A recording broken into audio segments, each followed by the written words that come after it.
रजौरा और इजरा के जे घटना अछि, ई घटना में जना अपने कखन गेल छलिए अहाँ के रजौरा, तो ई घटना के की सच्चाई छै, आई केस कतऽ तक गेला, कतेक गिरफ्तारी भेला?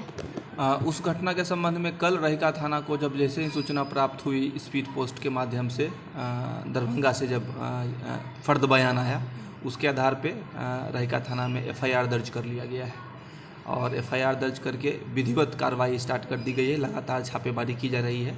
कल रात में भी काफ़ी सारे अभियुक्त की गिरफ्तारी हुई है, उसको जेल भेजने का प्रक्रिया चल रहा है।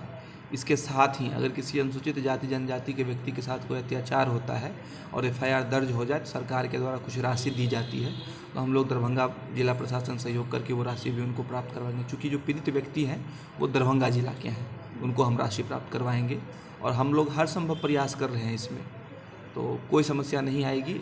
पुलिस बहुत ही निष्पक्षता के साथ सघन जांच कर रही है। और में जो रहिका थाने में कांड संख्या 172-55 को जो रजिस्टर्ड किया गया था, उसके लिए लगातार पुलिस द्वारा, मधुबनी पुलिस द्वारा छापेमारी की गई है। छापेमारी में एफआईआर में के आधार पे और वीडियो फुटेज के आधार पे 5 लोगों को गिरफ्तार किया गया है, जिनको न्यायिक हिरासत में भेजा जा रहा है।